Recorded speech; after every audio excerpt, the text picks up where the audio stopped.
Inshallah, we'll start poetry recitations, and first I would like to invite Brother Jawad Al-Mamuri for recitation in Arabic. Please welcome him with a loud salawat.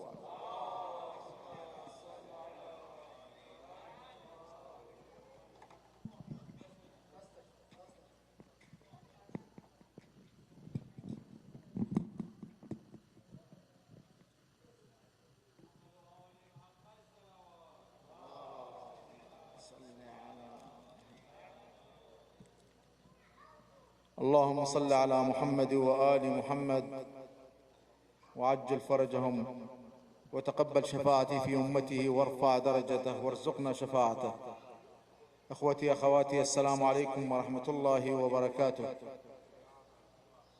Congratulations all about Eid al-Mubahila. I will leave the explanation for Maulana inshallah. Just going to recite some qasida in Arabic. I apologize for who cannot understand it, but inshallah we all get benefit of dhikr Ahl al-Bayt sallallahu ala Muhammad wa ali Muhammad.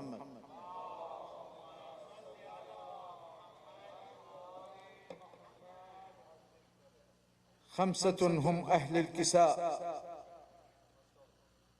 خمسة هم سر السماء. أول الخمسة نبي ليس كمثله نبي في مراتب الأنبياء. حبيب لله نجي، نهجه نهج سوي، شرعه شرع صفي، لا يوازيه صفي في شرائع الأصفياء. خمسة هم أهل الكساء، خمسة هم أصل الضياء، ثاني الخمسة وصي، ليس كمثله وصي في قوافل الأوصياء.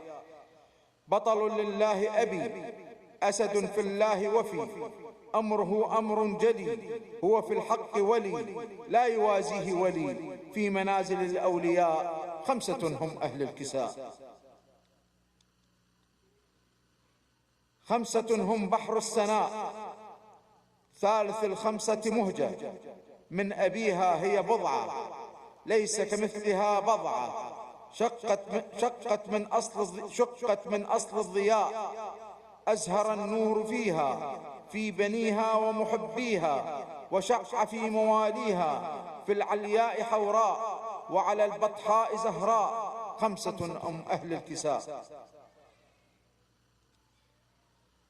خمسة هم نور البهاء، رابع الخمسة حسن، ليس كمثله حسن في مسار النجباء، دأبه جود ومنن، دهره طيب وكرم، رضي في الله زكي، عزيز في الله سخي، صار عنوان السخاء. هم خمسة هم أهل الكساء،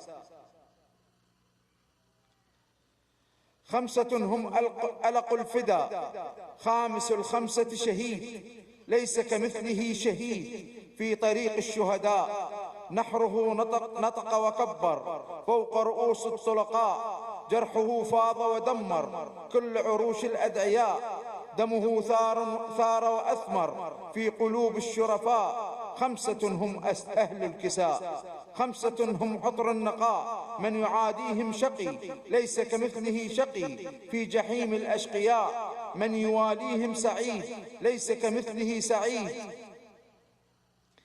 في فردوس السعداء.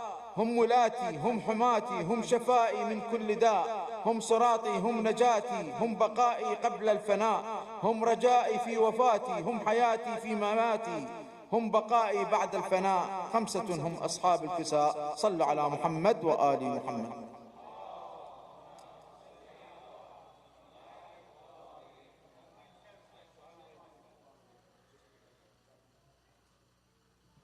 Thank you so much, Brother Jawad.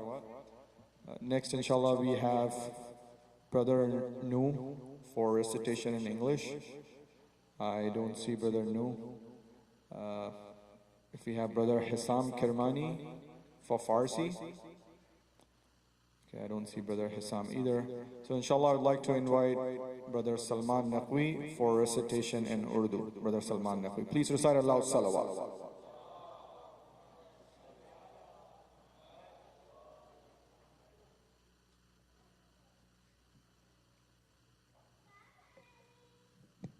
بر محمد وآل محمد صلوات اللہ صلی علی محمد وآل محمد.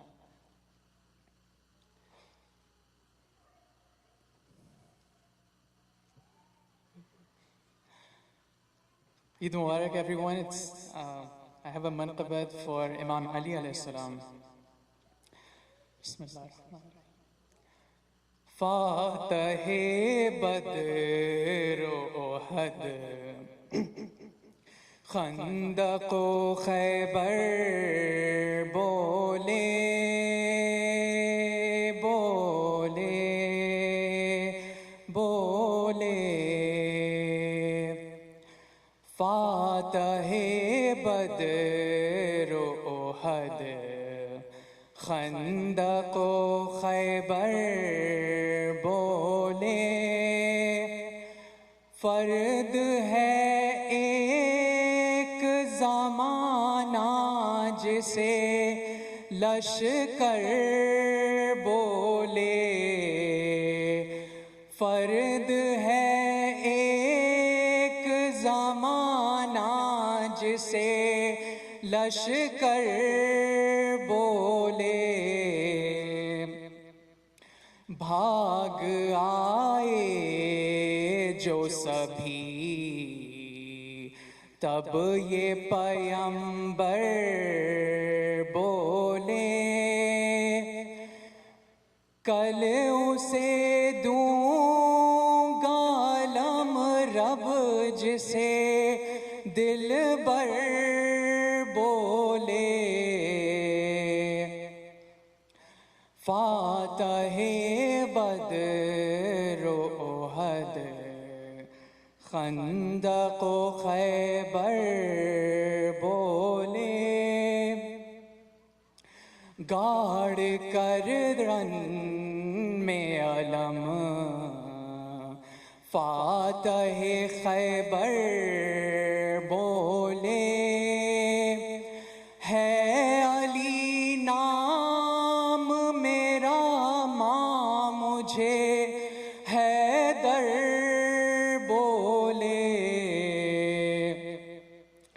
ہے علی نام میرا ماں مجھے حیدر بولے آئے مشکل ابھی آسان کیے دیتے ہیں آئے مشکل ابھی آسان کیے دیتے ہیں تن پہ اچھا نہیں لگتا ہو جسے سر بولے تن پہ اچھا نہیں لگتا ہو جسے سر بولے وہ الگ لوگ تھے جو دیکھ کے در لوٹ گئے وہ الگ لوگ تھے جو دیکھ کے در لوٹ گئے آئے مرحب ہے کہاں اب کوئی انتر بولے فاتح بدر و احد خندق و خیبر بولے در اٹھا دیکھ کے ہاتھوں پہ علی کے مومن در اٹھا دیکھ کے ہاتھوں پہ علی کے مومن ناگہاں قوت رب کا انہیں مظہر بولے ناگہاں قوت رب کائنے مظہر بولے، منصب احمد مرسل پہ نشیں ہو تو وہی، منصب احمد مرسل پہ نشیں ہو تو وہی، جس کو قرآن ہی خود، جس کو قرآن ہی خود نفس پیمبر بولے، جس کو قرآن ہی خود نفس پیمبر بولے، تیرے خیبر کو، تیرے خیبر کا بھی دروازہ گرا دیں گے یزید، تیرے خیبر کا بھی دروازہ گرا دیں گے یزید، عزم حیدر کو سجا کر یہ 72 بولے، عزم حیدر کو سجا کر یہ 72 بولے، فاتح بدر و احد یہ غلامان علی ابن ابی طالب ہیں، یہ غلامان علی ابن علی طالب ہیں، ہنس کے رضوان کو اشارے سے پیمبر بولے، ہنس کے رضوان کو اشارے سے پیمبر بولے، فاتح بدر و احد خندق و خیبر بولے، فرد ہے ایک زمانہ جسے لشکر بولے، صلوات۔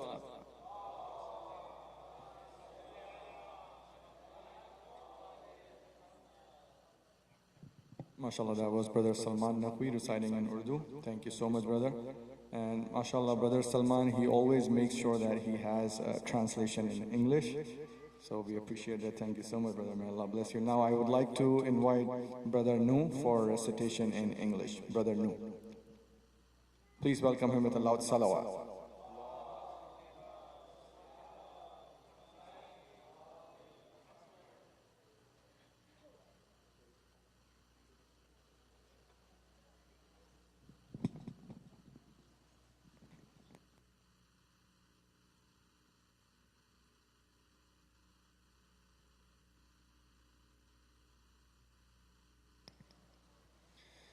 Assalamu alaikum. 24th of Dhul-Hajjah is the day that the Ayah Vilayat was revealed. Verse 55 of Surah Al-Ma'idah. إنما وليكم الله ورسوله والذين آمنوا الذين يقيمون الصلاة ويؤتون الزكاة وهم راكعون The true meaning of this verse of Quran is,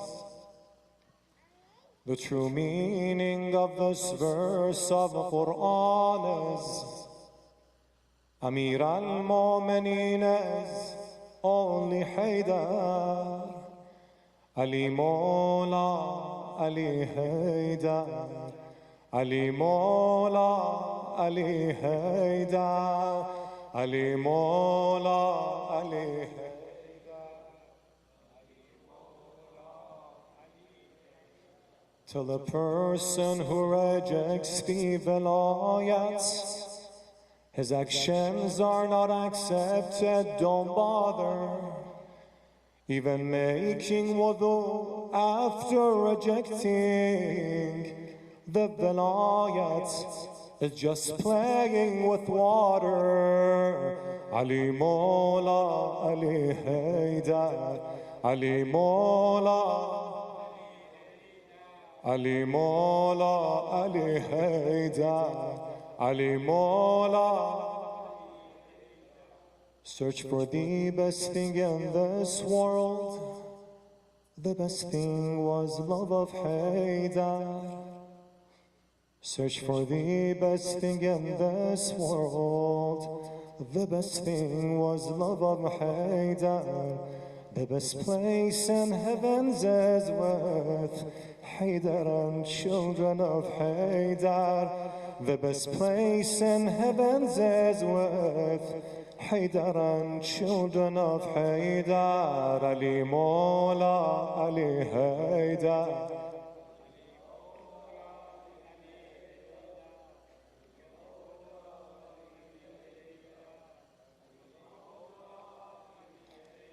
I went to masjid to worship. Standard of worship was who? Haydar. I went to masjid to worship. Standard of worship was Haydar.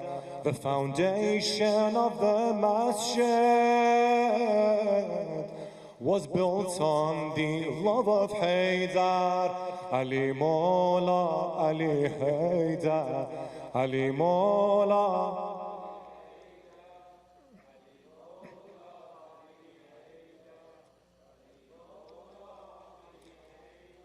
در دنیا زدم دنیا علی بود، به عقبا پر زدم عقبا علی بود.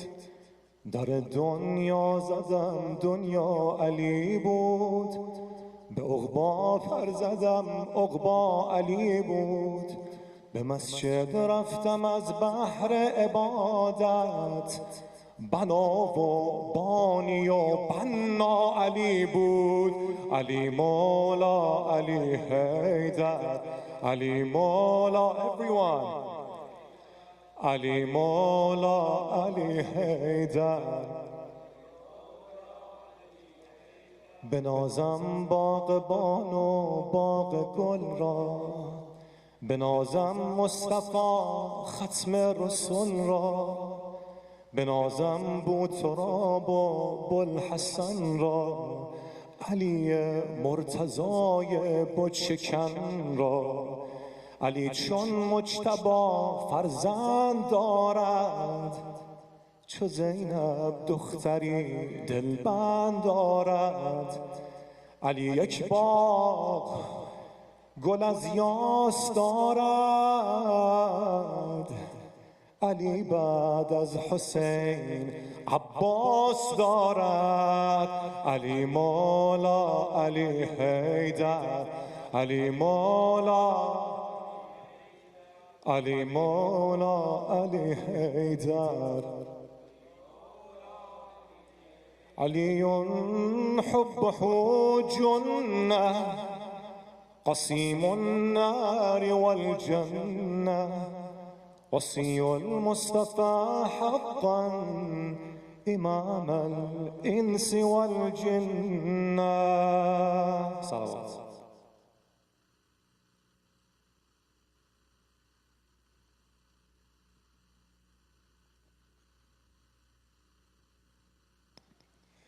Inshallah, we invite our dear Maulana Sheikh Salim Yusufali to inshallah bless us with the loud salawat ala Muhammadin wa ala Muhammad.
أعوذ بالله من الشيطان الرجيم بسم الله الرحمن الرحيم الحمد لله رب العالمين لا حول ولا قوة إلا بالله العلي العظيم والصلاة والسلام على أشرف الأنبياء والمرسلين وخاتم النبيين وسيد المرسلين أبي القاسم محمد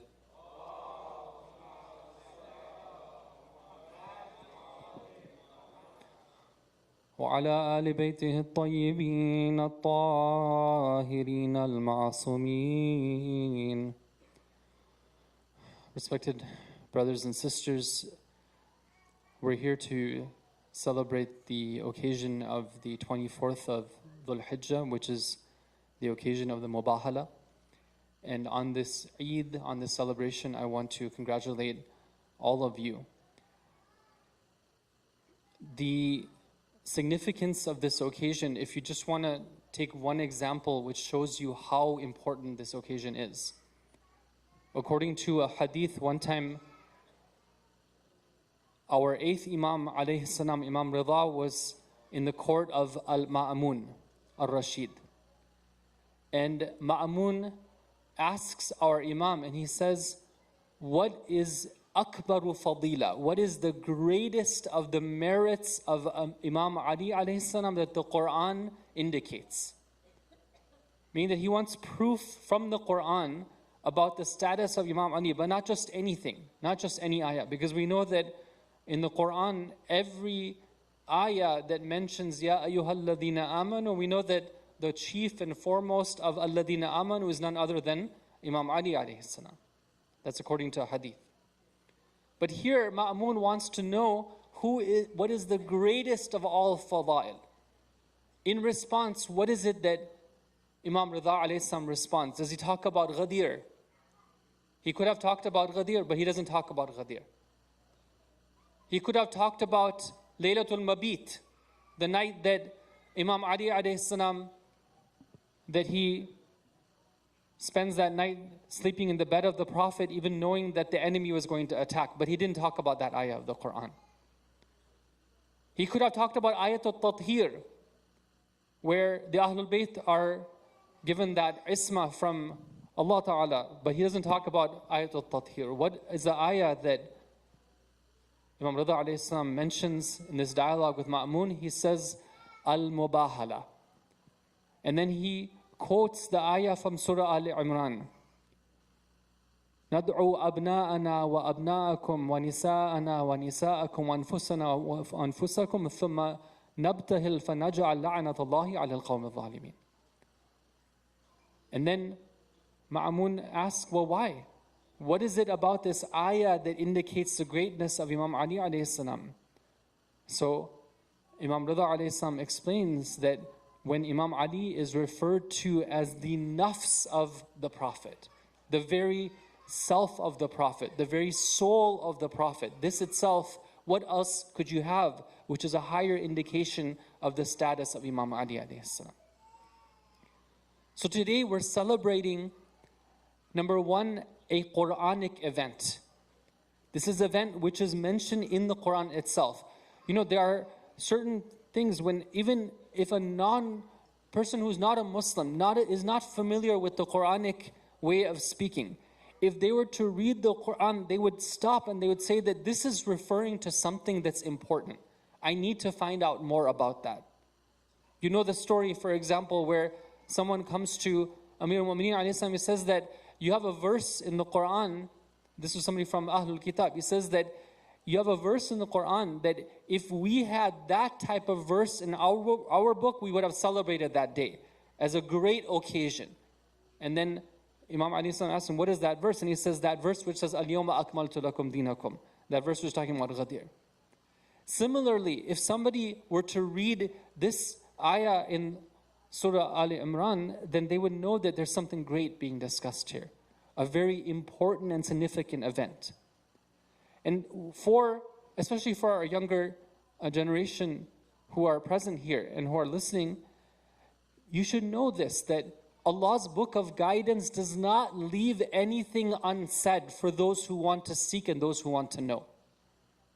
This ayah is one of the clearest indications of the status of the Ahlul Bayt alayhim as-salam.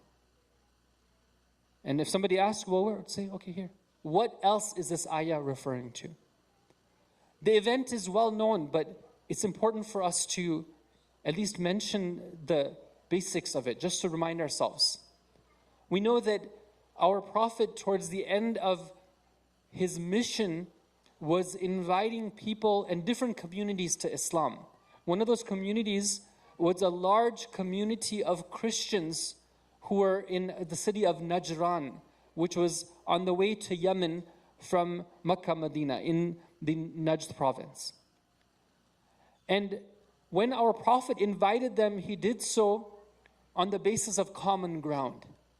It was not a hostile message. It was an invitation that we have so much in common, let's come and talk about it.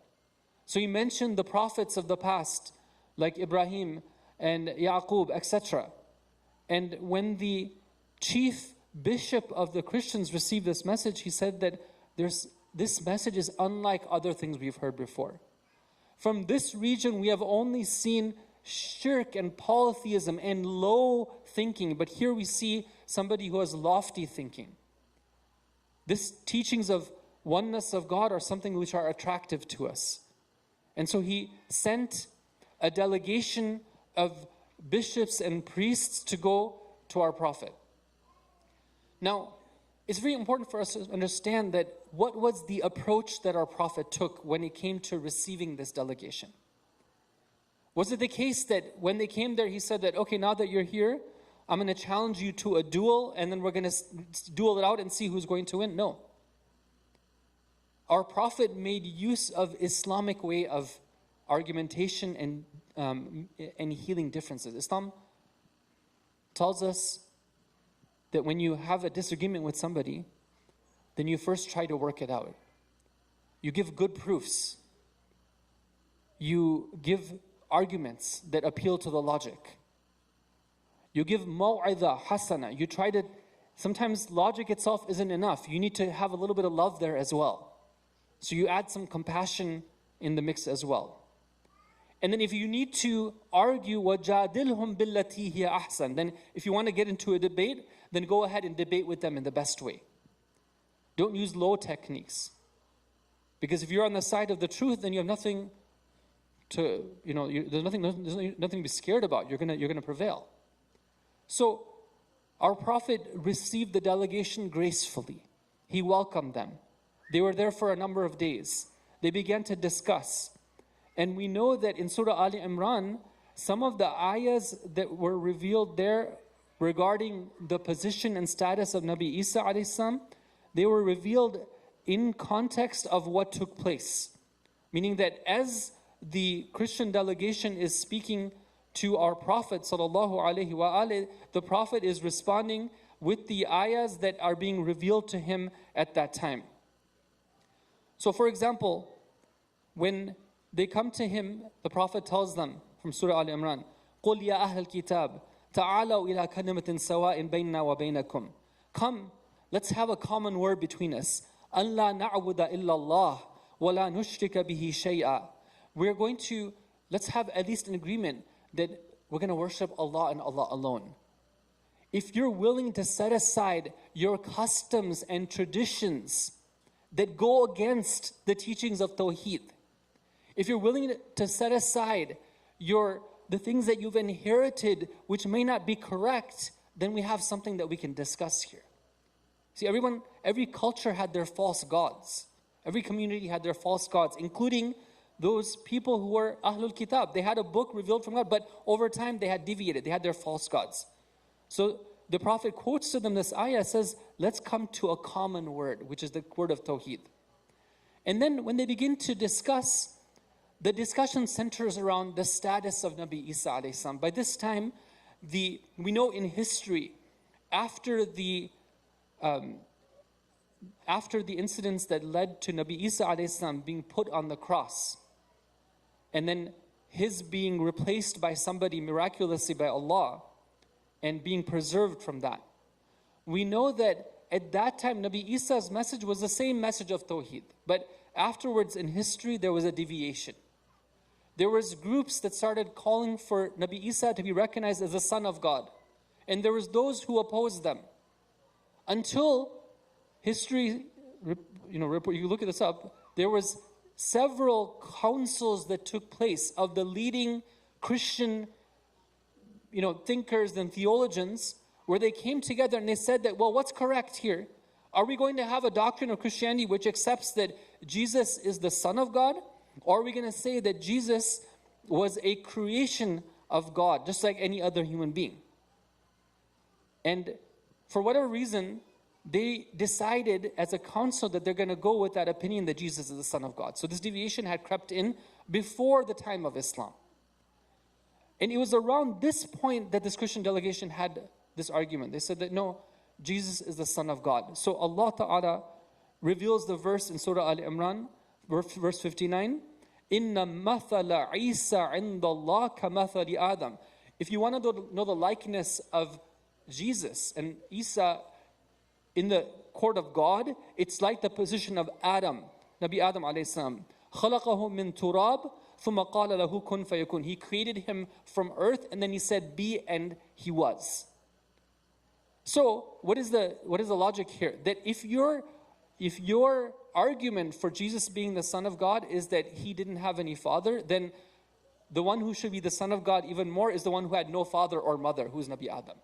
Which no one of you says that Nabi Adam was the Son of God. So if he's not the Son of God, why do you say that Jesus is the Son of God? This is what you call logic, right? Very effective logic.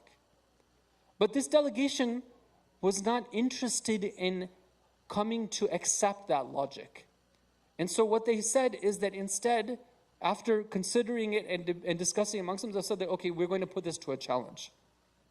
And the Prophet suggested to them, okay, Al-haqqu min rabbik fala takum min al-mumtarin. The truth is from your Lord, do not be among the skeptics. فَمَنْ حَاجَّكَ فِيهِ مِنْ بَعْدِ مَا جَاءَكَ مِنَ الْعِلْمِ. The revelation comes from Allah. Whoever is going to dispute with you after this, after the knowledge has come, this is pure and clear knowledge, that's been revealed in the Quran about why Nabi Isa cannot be the Son of God. فَقُلْ تَعَالَوْا. Then say, come to us. نَدْعُوا أَبْنَاءَنَا. Call to your sons. وَأَبْنَاءَكُمْ. Our sons and your sons. وَنِسَاءَنَا وَنِسَاءَكُمْ وَأَنفُسَنَا وَأَنفُسَكُمْ. And our women and your women. And ourselves and yourselves. Now, we know the incident that took place. The next day, the Christians had gathered with all of their, people. The whole delegation was there, ready to come with all of their spiritual might. They were people of God, right? They had prayer. They had a connection, but they had shirk. They had some deviations that had crept in. But they were going to call with all their might and see if they could defeat the Prophet and show miraculously. And they were waiting to see who the Prophet is going to come. And they saw that our Prophet came, and with him there was a child in his arms. And there was another child that he was holding the hand of. And there was a lady who was walking with him. And there was one man who was with him as well. And when they saw this, they said that, who are these people that the Prophet has brought? And they told him that that man is the son-in-law of the Prophet. And that woman is the daughter of the Prophet. And those two children are their children. And then they realized, they said that if the Prophet had been other than a prophet, then he would have brought an army with him. But the fact that he's bringing his own family means that the strength of his conviction in his message is something which is very strong. Because the entirety of the success of his message depends on his succeeding here. If he succeeds, then Islam has been established. But if he were to fail, not only would Islam be destroyed, but his own family would be destroyed as well. And who would be willing to risk their own family for the sake of something that they didn't have conviction in? So they started to doubt themselves. One of the members of the delegation says that as I look upon them, I see this type of light emanating from them, that if they were to move their lips in dua, the entirety of our clan, all the way back to our city, they will all be wiped out. And we're told that our Prophet, some reports say that he took his aba and he hung it. And then he sat down. And what is the way that he's going to do this ibtihal and this type of dua which is going to call upon Allah's wrath? What is he going to do? He's doing it in dua. So we're told that Jibreel alayhi salam at that time comes to him and he teaches him a dua in which we're told that in the lines of it there is the special name of Allah, the perfect name of Allah, al-ism al-a'zam. And he begins to recite this dua. He tells his family that after every line of this dua, you say Ameen, meaning that, oh Allah, make it so. And the delegation is looking at the Prophet doing this, and some reports say that they saw that even the very trees that were standing straight, they started to bend down to the ground. The birds that were flying in the sky, they started to come down. And they realized that this was not something that they could enter into. They sent one of their representatives to the Prophet and said that we refuse to participate anymore. We give up. We are going to accept that you are the ruling power, and we will continue with our ways and our traditions unharmed from you, but we are going to pay our jizya. We're going to pay our yearly dues. You name the terms, and we're going to accept them, and we'll go with that. And so with that, the Prophet ﷺ and the Ahlul Bayt ﷺ were victorious in the occasion of Mubahila. Please recite, Salawatu ala Muhammad wa ala Muhammad.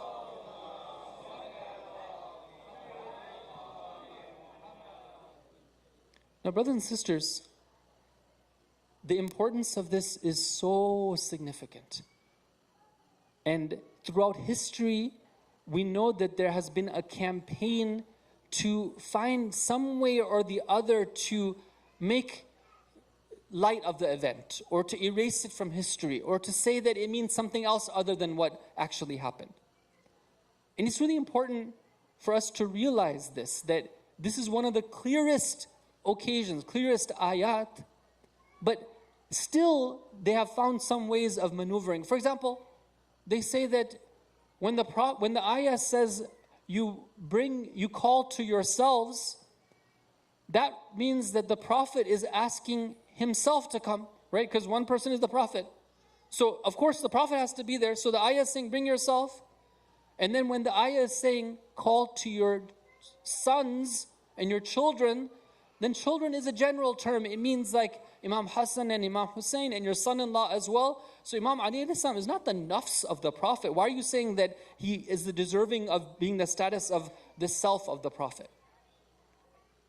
And one thing we should mention here, brothers and sisters, Ash-Sharif al-Murtada, the brother of Ash-Sharif al-Radi, the compiler of Nahj al-Balagha, Ash-Sharif al-Murtada is one of the great theologians of Islamic history, of the Shia Islamic history. In his book, when he talks about the occasion of Mubahila, he says that after this event, we find that sometimes people would go to our Prophet and they would ask him about his companions. So we begin to talk about his companions like Salman and Abu Dhar and etc. Miqdad. So one time one of the people says that, well, you mentioned your companions, why didn't you mention Imam Ali alayhi salam? Isn't he one of your companions? And in response, our Prophet ﷺ says that you asked me about my companions, you didn't ask me about my very self. If you had asked me about myself, then I would have mentioned Amir al-Mu'mineen alayhi salam.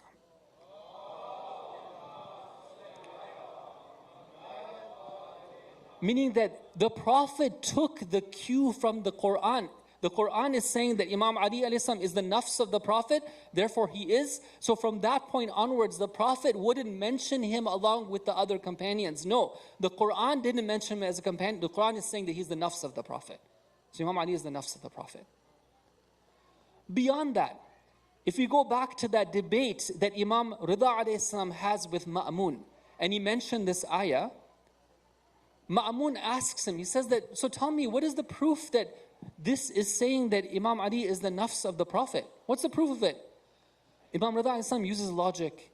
He says that, look it, the ayah says, call, nad'u, do dua, call to. Dua means not just supplication, it means like call, da'awat as they say in Farsi. Okay, invite to yourselves, your children, invite to your children, your women, and to yourselves. So Imam Rida alayhi salam uses the logic. He says that when somebody is inviting somebody else, does it make sense that they would invite themselves? Like when you call and you invite somebody, you make an invitation for yourself too? Like, I'm having a birthday party, let me write a birthday card for myself too? I mean, who does that, right? He's inviting somebody else. So who is it that he would invite? The only person in history we know that the Prophet was there, other than his sons, meaning Hassan and Hussein, his grandsons, and Fatima, was Imam Ali alayhi salam. Therefore, the one figure who could be the nafs of the Prophet was none other than Imam Ali alayhi salam. So it's very clear that this anfusana doesn't refer to the Prophet himself. Nobody calls themselves. They're calling somebody else. It has to be Imam Ali alayhi salam. Now, this is the point I want to make, brothers and sisters. It's an important point. That at times, those theologians who have tried to argue against the merits and the status of Ahlul Bayt, sometimes what they say in their books, for example, one of them name is Qadi al-Jabbar. Qadi al-Jabbar is considered the chief theologian of the Mu'tazili school of thought. He lived around the year 1000. So about 400 years, you could say, after this event took place. In his book, he makes a comment when he's talking about this, because he obviously doesn't want to show support for this. He said that, some of my teachers, they actually question whether Imam Ali was even present at that event or not. Maybe he wasn't even there in the first place. Now, brothers and sisters, right, there is no doubt if you look at any book of history, right, even Sahih Muslim and all the other ones, right, they say that, that Imam Ali and there was 5 people who were there. There's no question about it. When somebody goes to that point of desperation where they question the very presence of Imam Ali at the event, it shows you that actually they have nothing else to say. That they're resorting to pure and fabricated lies. But here's what's important. That if we who are in the minority do not keep these events remembered and alive, then the majority who are willing to sometimes go to blatant lies, they will have their way. So your presence here, right, you're taking that time to come to show that you care about these events is so crucial and critical. Because these are the things that others would like to have be erased from history, because they're so clear and so powerful. We have to be careful about this, brothers and sisters. Sometimes we get caught up in things. We said that, we did Ghadir last week. We had Eid al-Adha week before, and then we have Muharram coming down. There's enough programs and everything. Okay, we understand, right? But these are important. So may God bless those who had that intention of reviving, the Ahlul Bayt alayhim salam's occasions and their remembrance. Please recite salawat ala Muhammad wa ala Muhammad.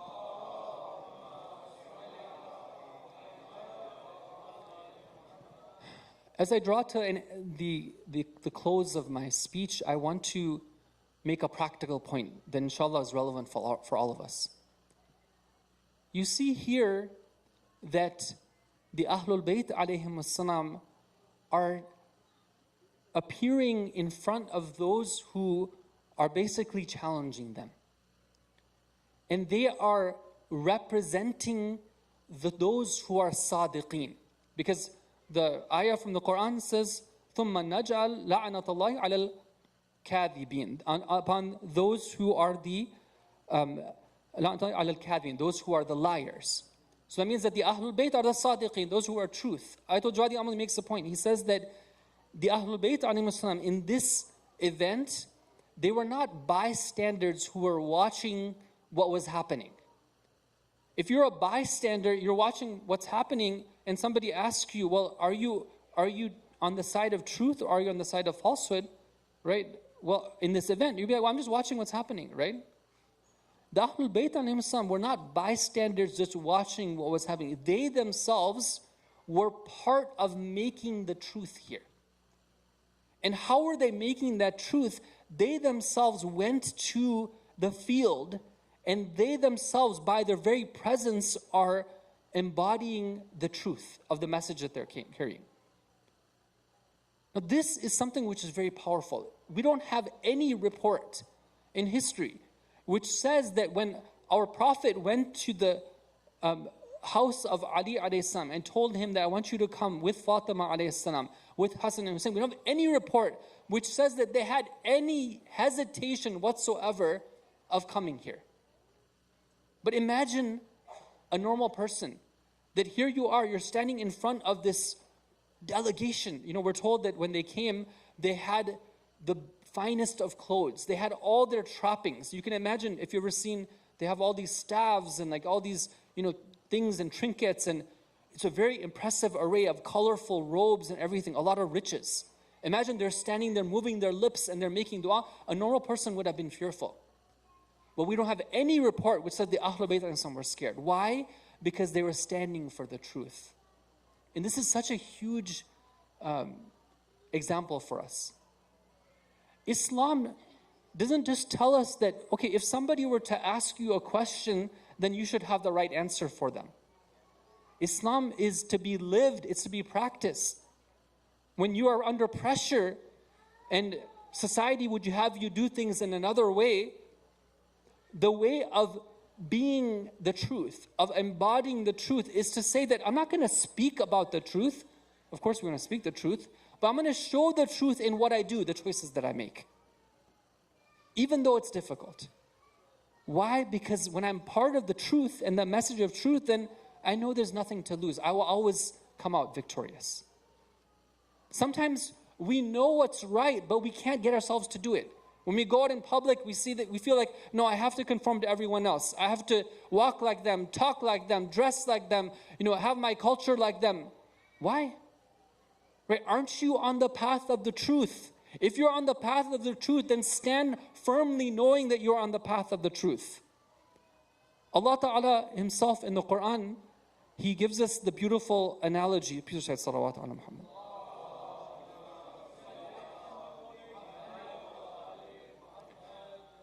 Allah Ta'ala gives us the analogy in Surah Al-Ra'd. He says that أَنزَلَ مِنَ السَّمَاءِ مَاءً فَسَالَتْ أَوْدِيَةٌ بِقَدَرِهَا فَاحْتَمَلَ السَّيْلُ زَبَدًا رَابِيًا. It's a very beautiful analogy. He says that when rain falls down from the sky and it forms rivers on the ground, a lot of times the rivers flow and the water is covered by a layer of scum.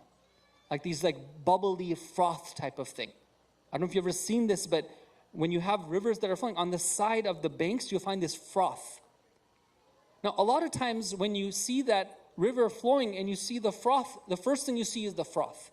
And you're like, okay, well, that's the most visible part of it. But what happens is that it's just a matter of time, that froth goes away and the water is what comes through. And that water eventually comes in, it's used to fertilize, it's used to grow crops, and it fills everything. So here, Allah ends that verse, He says, وَأَمَّا مَا يَنْفَعُ النَّاسِ فَيَمْكُثُ فِي الْأَرْضِ. That which is beneficial for the people, it stays in the ground. كَذَلِكَ يَضْرِبُ اللَّهُ الْأَمْثَالِ. يَضْرِبُ اللَّهُ الْحَقَّ وَالْبَاطِلِ. This is the way, كَذَلِكَ يَضْرِبُ اللَّهُ الْأَمْثَالِ الْحَقَّ وَالْبَاطِلِ, meaning that Allah Ta'ala is saying that the analogy of truth and falsehood is similar. Truth is like that water which always stays. Batil or falsehood is that scum which eventually moves away. So I don't have time to go into it right now because of the salah approaching here, but the Mubahila teaches us this, one of the incredible lessons. There's many other lessons which we didn't get time to cover. One of the lessons is that the movement of truth will always be victorious. And in Mubahila we saw that the Ahlul Bayt were few in number, right? They had their iman which was so strong and so much conviction that in itself was able to convince others. We're told that even though immediately the Christian delegation said that we'll continue with our culture and traditions, some of them came back. Some of them come back and they said that we want to become Muslim because of what we saw. And this is something which inshallah is an inspiration for all of us when it comes to our struggles and our challenges. Finally, it's the night of Thursday. There's a special request for dua for an infant who is hospitalized because of an unknown complication, for the shifa of this infant and for the shifa of all those children who are suffering, and all the shifa of all the marada of the Muslimin. Let's recite 5 times. Bismillahir Rahmanir Rahim. Amma yujibul.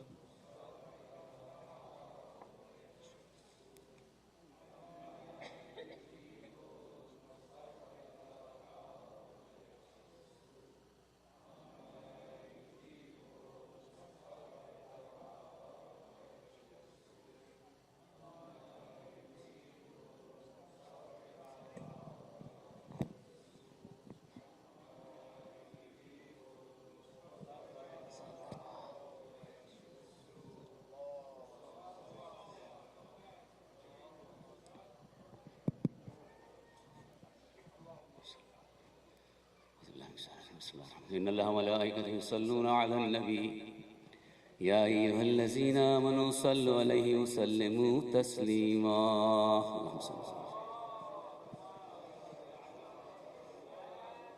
سبحان الله والحمد لله ولا إله إلا الله والله أكبر ولله الحمد.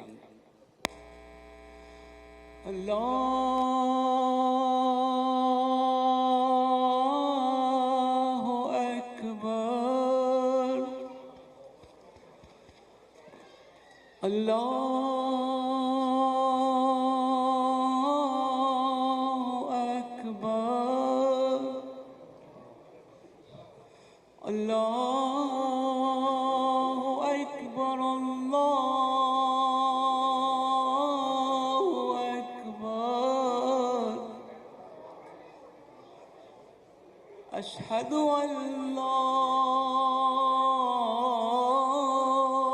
إله إلا الله.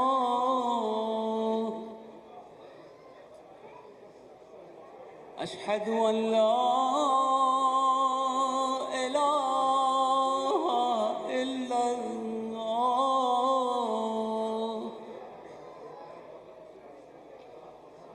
أشهد أن محمدًا رسول الله.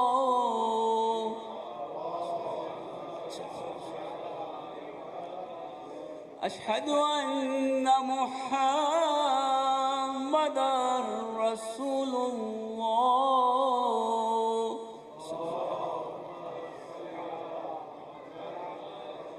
أشهد أن أمير المؤمنين وإمام المتقين عليا ولي الله.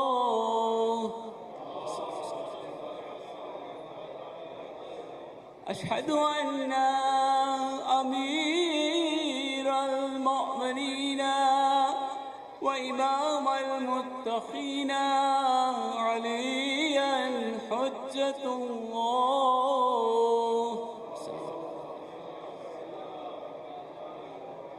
حي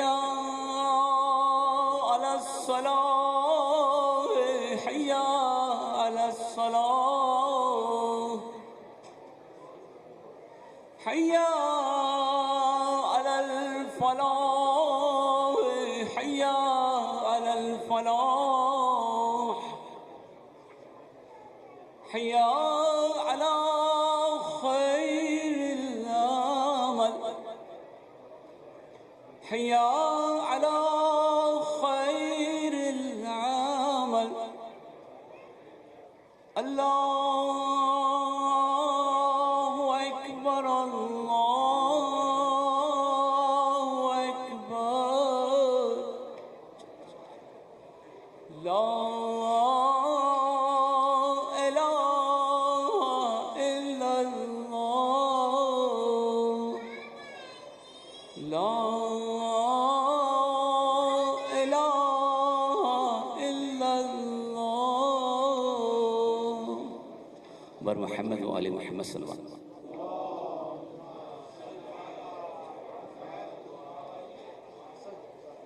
أستغفر الله ربي وأتوب إليه. الله أكبر الله أكبر. أشهد أن لا إله إلا الله. أشهد أن لا إله إلا الله. أشهد أن محمدا رسول الله. أشهد أن محمدا رسول الله.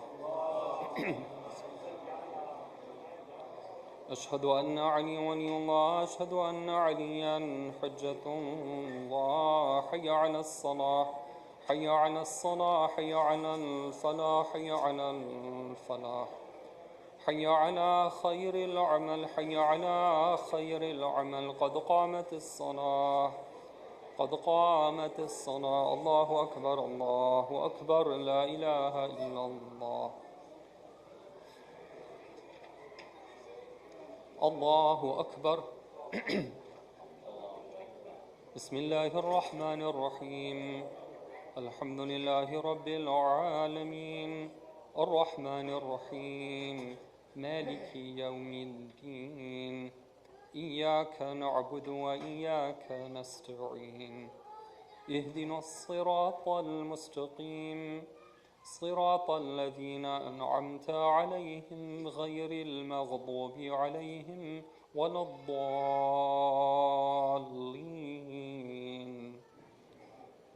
بسم الله الرحمن الرحيم. إذا جاء نصر الله والفتح ورأيت الناس يدخلون في دين الله أفواجا فسبح بحمد ربك واستغفره إنه كان توابا. الله أكبر. سبحان الله سبحان الله سبحان الله سبحان ربي العظيم وبحمده. سمع الله لمن حمده. الله أكبر. سبحان ربي الأعلى وبحمده. سبحان الله سبحان الله سبحان الله. الله أكبر. استغفر الله ربي وأتوب إليه. الله أكبر. سبحان ربي الأعلى وبحمده. اللهم صل على محمد وآل محمد. الله أكبر. بحول الله وقوته أقوم وأقعد. بسم الله الرحمن الرحيم.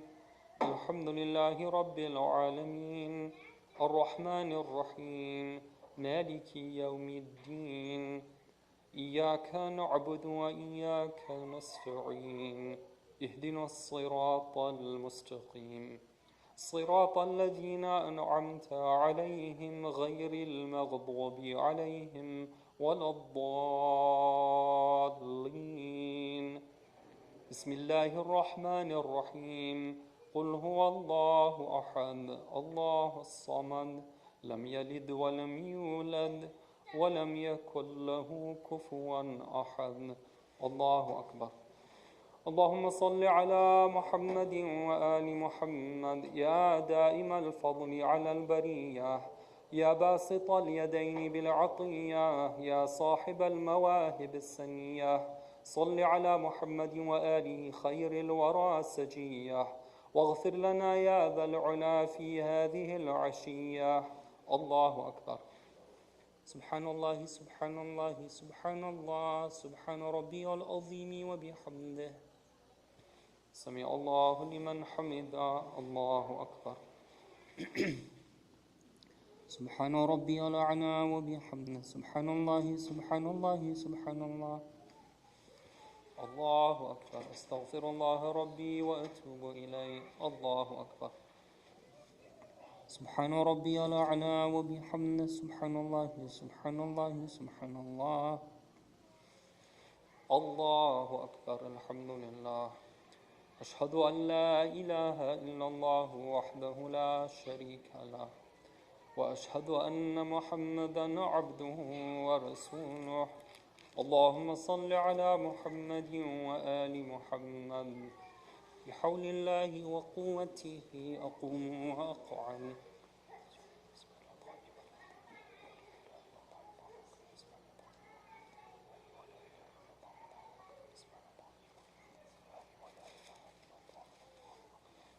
الله أكبر. سبحان الله سبحان الله سبحان الله. سبحان ربي العظيم وبحمده. سمع الله لمن حمده. الله أكبر. سبحان الله سبحان الله سبحان الله.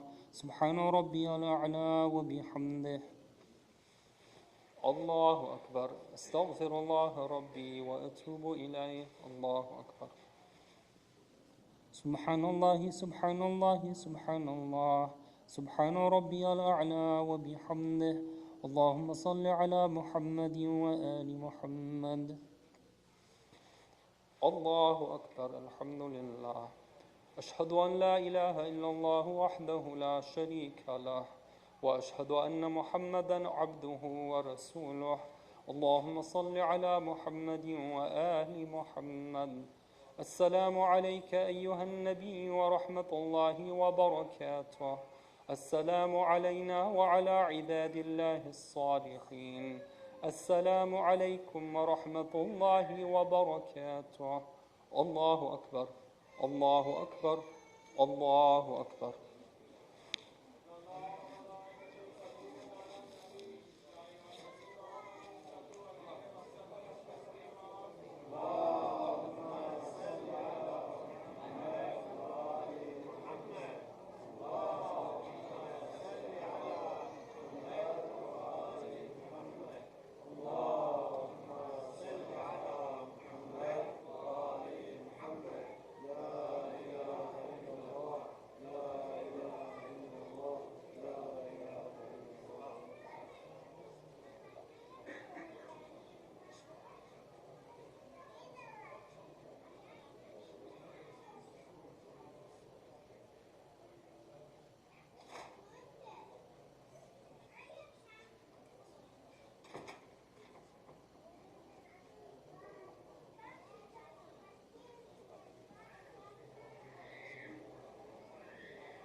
بسم الله الرحمن الرحيم.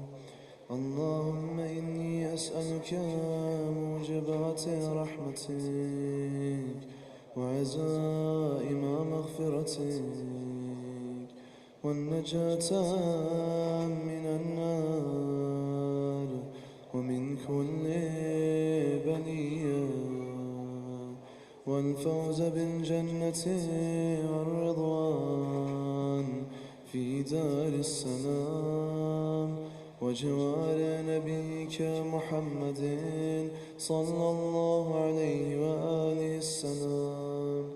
اللهم ما بنا من نعمة فمنك، لا إله إلا أنت، أستغفرك وأتوب إليك. اللهم صل على